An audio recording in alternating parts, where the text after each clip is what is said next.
Buenos días. Bueno, acá estamos con la segunda parte de la clase de investigación de mercado. Les había anticipado que la iba a dividir para hacerlo un poquito más dinámico.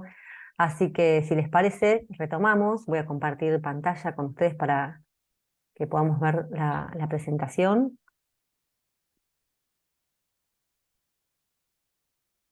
Ahí está. Bueno. Recuerdan que la clase anterior habíamos empezado por plantear esto de la definición del problema y del objetivo como el puntapié inicial, clave y fundamental. Ya habíamos hablado de la cuestión de la amplitud de esa definición, no ser ni demasiados amplios, ni demasiado amplios, perdón, ni tampoco demasiado escuetos. Y una vez también planteado el objetivo, es muy conveniente plantear subobjetivos para que eso oriente la investigación. Después habíamos seguido por el plan que había que llevar adelante. Habíamos hablado de los tipos de investigación, la descriptiva, la explorativa, la causal. En general en marketing trabajamos mucho más con investigaciones descriptivas, como ya habíamos charlado. Las fuentes de información, recuerdan, primarias y secundarias, podían ser internas o externas. También en este caso siempre se utilizan las dos, es lo más común. También dijimos que comenzamos en general con las secundarias, porque es lo que nos aporta una visión, nos va ayudando a comprender el problema que estoy investigando, más allá de que encare directamente una investigación descriptiva. En general empezamos con fuentes secundarias para empezar a delinear la situación. Y hoy lo que vamos a hablar es de la metodología de investigación y de los instrumentos, ¿sí? De las técnicas que tenemos para llevarlo adelante. Bueno, creo que acá les tapa un poquito mi imagen, lo voy corriendo. Básicamente los métodos son dos, los cualitativos y los cuantitativos. Como pueden ver en pantalla, hay un poco la descripción de qué se trata cada uno. Seguramente han escuchado hablar de estas metodologías. La cuantitativa, como dice el nombre, la idea es cuantificar cosas, siendo, lo pongo entre comillas, una medición objetiva, porque la objetividad pura creo que no se logra nunca. Pero bueno, la idea es poder medir acciones, opiniones, eh, ideas, ¿sí? Y poder cuantificarlas, depende del método que usemos ahora, después vamos a ver para determinar la muestra, poder inferir eso a una población en general, pero la idea es generalizar resultados, poder replicarlos en el tiempo, poder hacer análisis estadísticos de esos resultados y poder magnificar esas variables que se estén analizando. Por el otro lado, los métodos cualitativos buscan describir, ir a la profundidad de las cosas.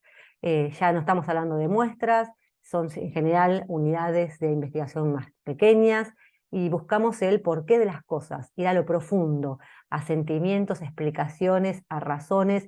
No se cuantifican estas situaciones, no se repite esto en el tiempo, de hecho no lo podemos hacer. El investigador participa en ese proceso, en el cuantitativo no.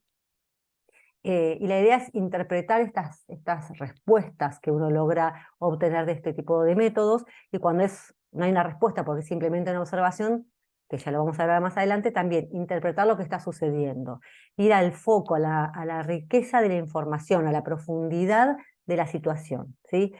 De vuelta, en general usamos ambos métodos, depende por supuesto del objetivo de la investigación.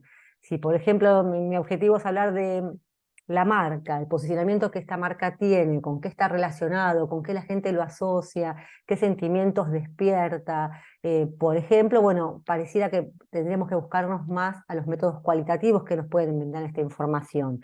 Pero si por ahí quiero saber en qué participación del mercado tiene mi marca, cuál es la participación, cuál es lo que llamamos el market share, ¿sí? En sentidos de términos de marca, bueno, quizás tenga que utilizar métodos cuantitativos. Por supuesto que la metodología entonces está asociada a lo que estoy investigando.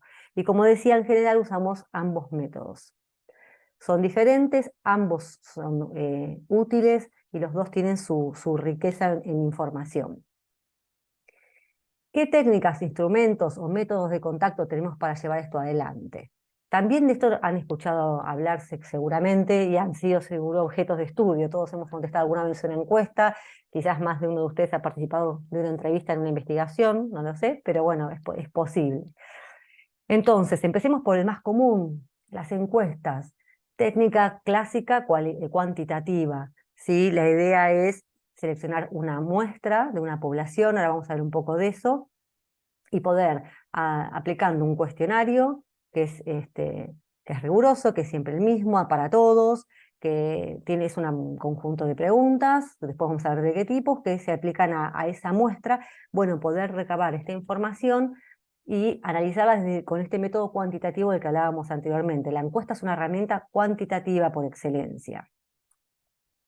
La encuesta la puede llevar adelante el encuestador de forma presencial o telefónica, ¿sí? Cuando hablamos de métodos de contacto, más de una vez habrá pasado que reciben estas encuestas automáticas, incluso donde no hay ni siquiera hay un encuestador, ahora ya en general muchas son grabadas, pero también puede ser que un encuestador llame por teléfono y haga este tipo de encuestas, o puede estar de manera presencial.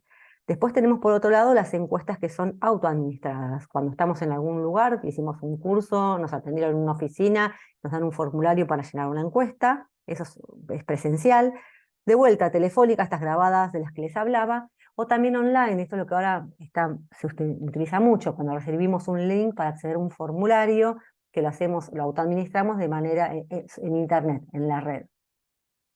La elección, por supuesto, de la modalidad depende de la temática. Si por ahí la temática que estamos investigando es muy compleja, o las personas a las que se las necesitamos hacer necesitan quizás tiempo, bastante tiempo para llevarlo adelante, porque el cuestionario es complejo, por ejemplo, bueno, quizás elijamos un método presencial y no por teléfono o online, porque de esa manera tenemos más deserción. También tenemos que tener en cuenta la posibilidad de acceso a esas personas. Pues ahora vamos a ver en los métodos de muestreo, si la idea es que sea un muestreo probabilístico, tenemos que tener una base de datos certera, concreta, para poder identificar a cada una de esas unidades que son seleccionadas en la muestra y poder llegar, ya sea con ese cuestionario online o desde la presencialidad o por teléfono, ¿sí? El cuestionario, como cuestiones a tener en cuenta, ustedes van a tener que hacer uno, ahora ya se los voy anticipando en la actividad que vamos a hacer en esta clase, con este tema. Siempre tiene que tener primero un mensaje de presentación, qué es lo que se va a investigar, o algo que presente o a la empresa o a la organización, si esto se va a mantener en anonimato, bueno, cuál es el motivo de la investigación. Se recomienda en general poner cuánto tiempo va a durar ese cuestionario, ¿sí? Porque la gente, para que sepa si le va a llevar 5 minutos, 7 minutos. Las preguntas filtro siempre tienen que estar al principio. ¿Qué son preguntas filtro? Por ejemplo, si vamos a hacer una investigación de nuestro hotel para nuestros clientes, ¿sí? No la estoy haciendo a mi base de datos, sino que esto lo hago a la comunidad. Bueno, quizás las primeras preguntas serían si conocen el hotel, si alguna vez estuvieron en él. Si no dicen que no, final de la encuesta, ¿sí? Ya sé que no fue nunca cliente, con lo cual lo descarto dentro de la investigación. ¿Está bien? Después lo que nosotros llamamos variables de corte. Vieron en la primera clase que hablábamos de segmentación y distintas alternativas para segmentar: la edad, la ocupación, el estilo de vida, el género, el lugar de residencia, la profesión, el nivel socioeconómico.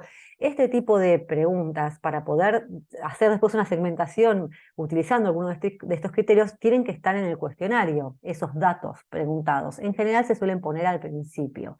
Es lo que suele hacerse, ¿no? Uno quita que puedan dejarlos para el final, pero solemos ponerlos al principio y tienen que estar. Por otro lado, siempre tiene que seguir un hilo conductor este cuestionario, y como si fuera un libro, un cuento, empezar desde lo más fácil, lo más sencillo, con preguntas introductorias que nos vayan metiendo en el tema, para después sí ir profundizando en las cuestiones que hacen a la investigación. Estas son como algunas de las recomendaciones que podemos encontrar en la bibliografía y que la experiencia también nos marca. La idea es no tener los típicos errores como el Kuhn, esto de 2 preguntas en una. ¿Se acuerdan en la primera clase de no hacer 2 preguntas en una? No inferir o manipular respuestas. Usted, cuando va a un hotel, está esperando un desayuno americano, ¿verdad? Eso es inferir, eso es manipular, y uno encuentra esos errores en los cuestionarios, aunque parezca que no.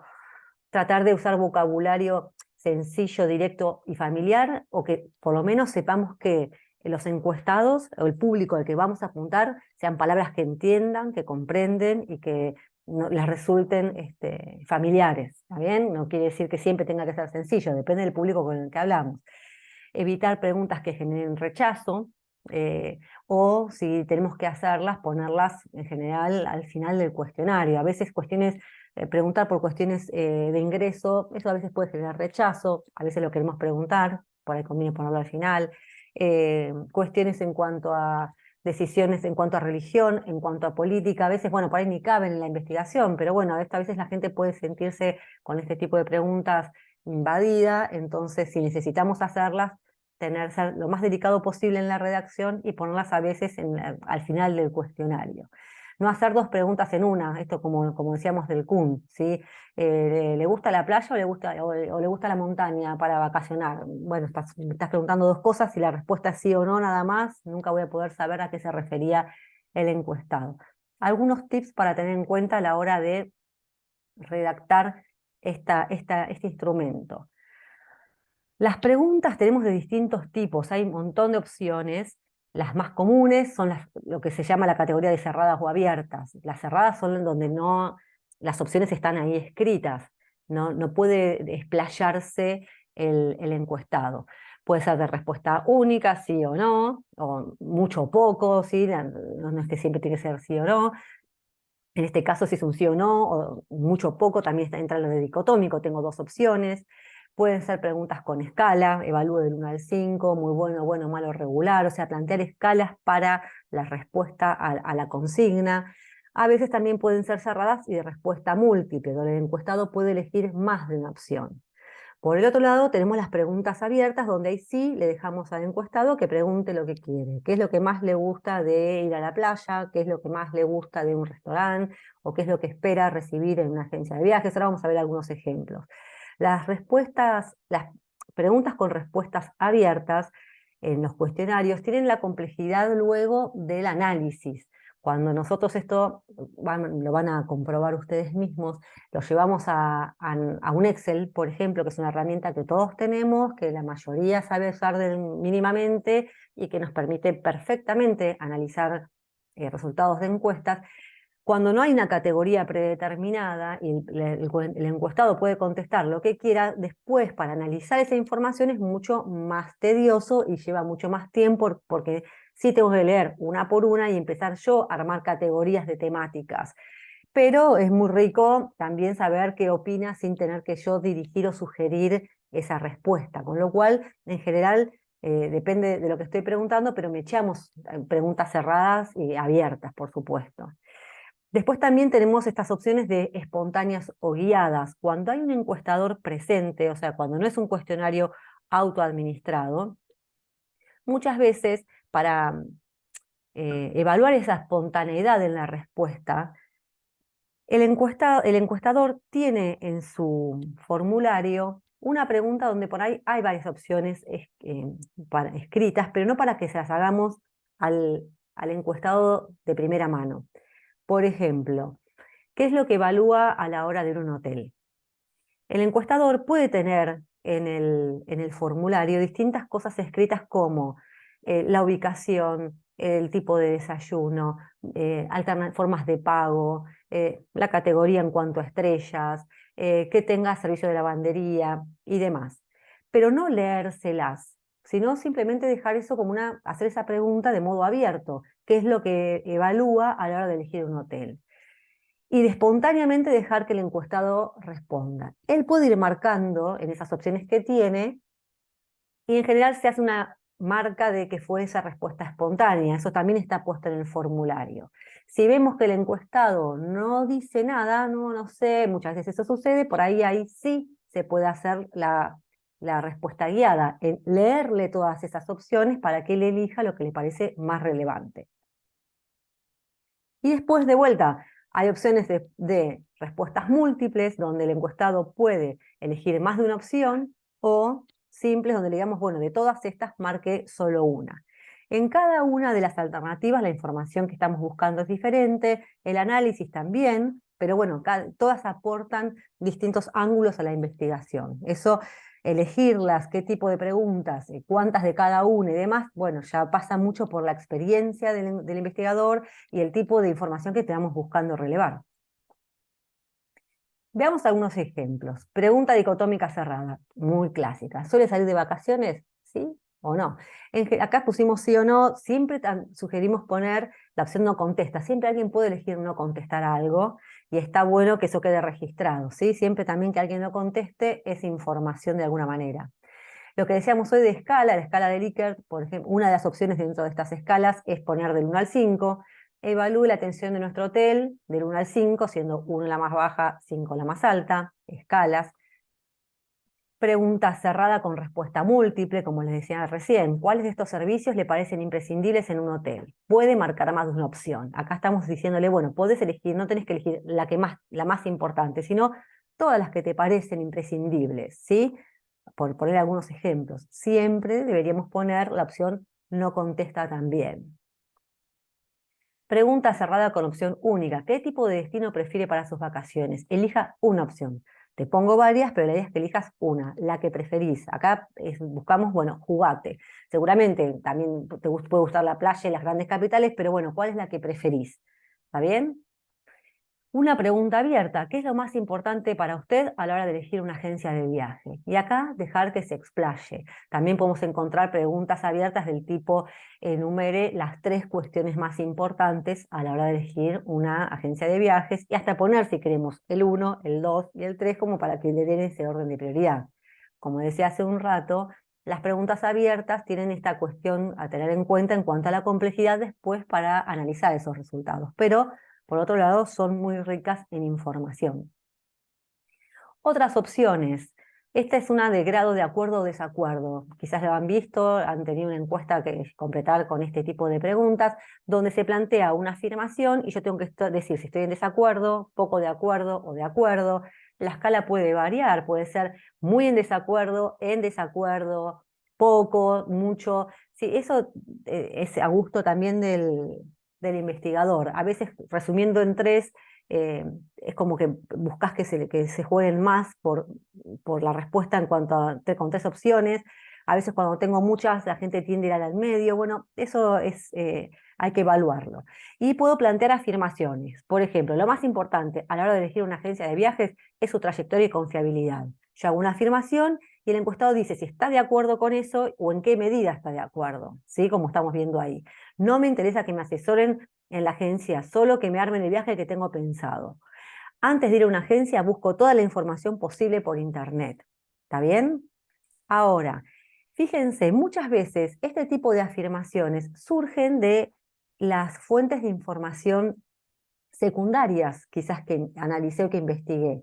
Yo, si ya trabajo, ya tengo una agencia de viajes, si he hecho encuestas anteriormente, los comentarios que he escuchado por parte de los clientes, artículos periodísticos que pude haber leído, me pueden dar una idea de lo que a la gente ya a priori le pasa, que pueden ser algunas de estas cosas.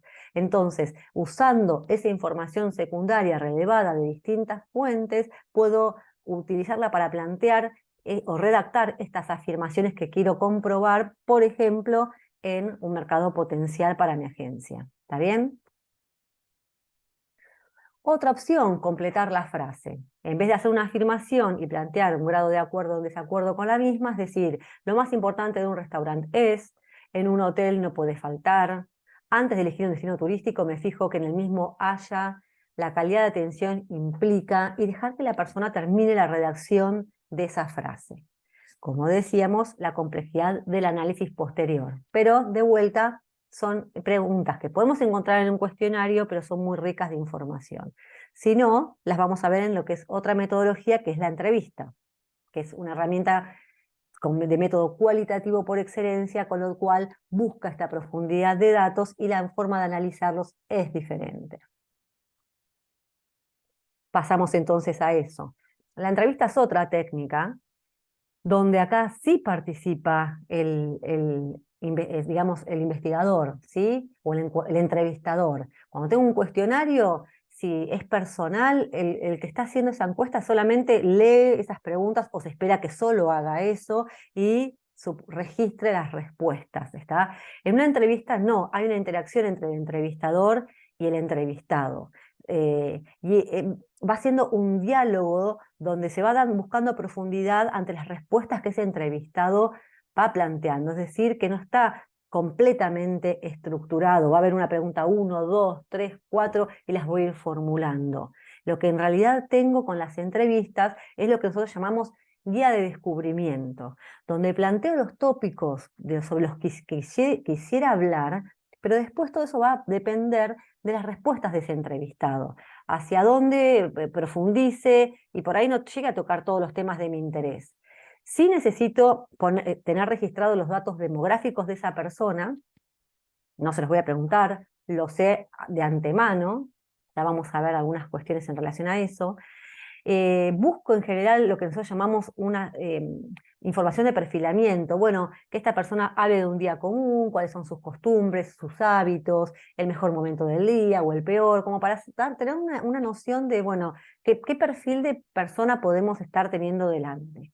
Y después sí, empezamos con lo que nosotros llamamos esta guía de descubrimiento. Por ejemplo, yo quiero investigar sobre viajes, hábitos en relación a viajar, con qué frecuencia lo hace, a qué destinos elige, qué actividades suele hacer, los sentimientos relacionados con las vacaciones, positivos o negativos, ¿sí?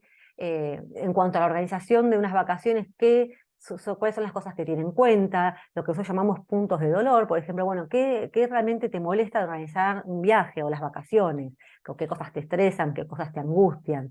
Pero uno como que va abriendo estos tópicos y es una conversación, ¿no? Son preguntas y respuestas. En general las entrevistas se prefiere que se graben para que no esté el entrevistador anotando, esto genera un poco a veces de incomodidad, la idea es que sea un diálogo. La idea en esto no hay una muestra como hay en las encuestas, ¿sí? No hay una representatividad estadística en esto. Yo no voy a decir el 20% de los entrevistados dijo esto sobre este tema. Simplemente es bucear y buscar información. La cantidad de gente que entrevisto para una temática depende de vuelta del juicio del entrevistador. Puedo tratar de elegir 10 personas para entrevistar, por ejemplo, para tocar este tópico, 15, 8, pero de nuevo, no significa en sentidos estadísticos nada porque no es una muestra estadística.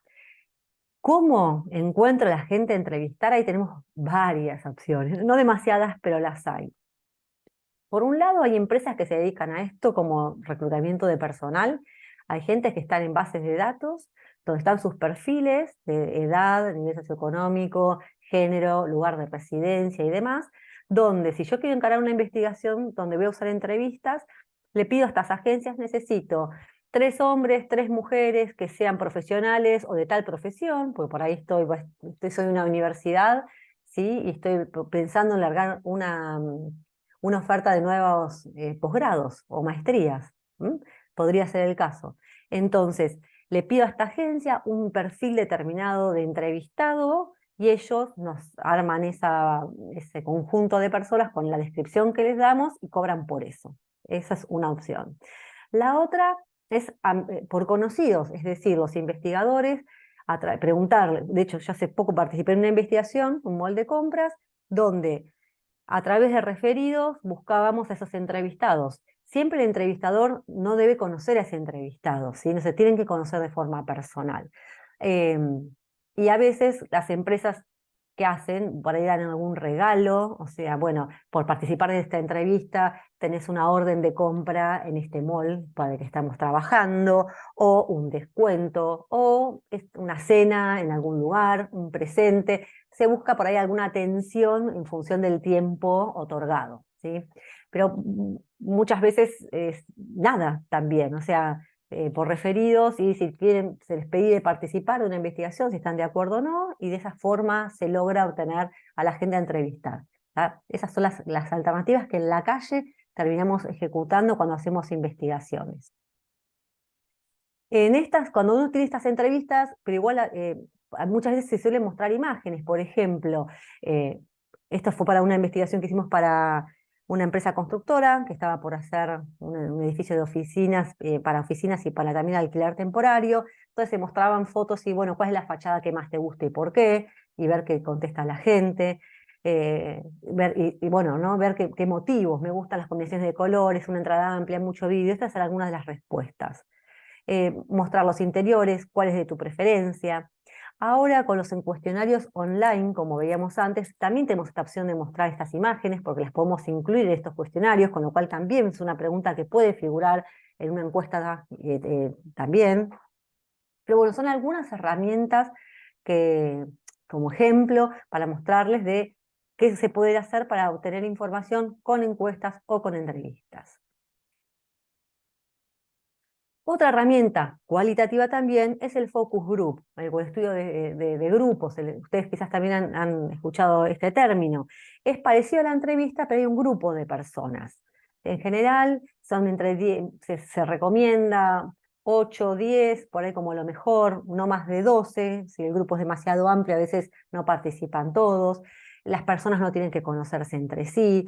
Ahí está este entrevistador que hace de moderador, también tiene una guía de descubrimiento, la va llevando adelante y va escuchando las opiniones de todos. Y por supuesto, lo que dice uno, participa el otro y van profundizando y se va moderando. Esto ya es un poco más complejo para llevar adelante, la entrevista no es que no lo sea, también, pero bueno, requiere de bastante experiencia para lograr información rica, que por ahí el grupo no se vaya a veces de tema, porque suele suceder, a veces pasa que empiezan, a veces hablan más unos que otros, entonces el moderador tiene que intentar que todos participen de una manera homogénea para escuchar las opiniones de todos, pero de vuelta es una herramienta cualitativa. Acá no es que el tamaño del grupo represente estadísticamente nada, la información que obtengo es cualitativa, opiniones, sentimientos, intereses, motivos por los que la gente busca una cosa, motivos por los que la gente siente otra, pero esto no es un porcentaje, después no lo represento en el 20% de las personas del grupo dijo esto o dijo aquello, ¿sí? No es información estadística, es información cualitativa. Bueno, esto es lo que les decía por ahí un poco recién. Y otra herramienta cualitativa es la observación, es donde el investigador participa en una escena de lo que está investigando. Puede ser observación participante o puede ser simplemente observación. Donde, por ejemplo, a mí me tocó hacer una observación en un hotel, en la ciudad de La Plata. Yo soy de La Plata, hicimos un trabajo para un hotel hace ya varios años y mi observación era participante. Yo me alojé en el hotel 2 fines de semana como cliente y con esto la idea era observar lo que pasaba e ir registrando determinadas cosas que yo sabía que tenía que mirar, ¿sí? Pero podría haber sido que quizás no participe así pidiendo algo a la habitación o usando el bar o usando el servicio de lavandería. También esa observación pudo haber sido ir al hotel simplemente y mirar lo que sucedía sin entrar en participación. Estas son las dos alternativas de la herramienta. Otra vez es información cualitativa. Cuanto más se participa, a veces es más difícil registrar lo que uno quiere. Cuanto menos se participa, por ahí se puede registrar más, pero bueno, la información es diferente. Y esta es una típica planilla donde uno puede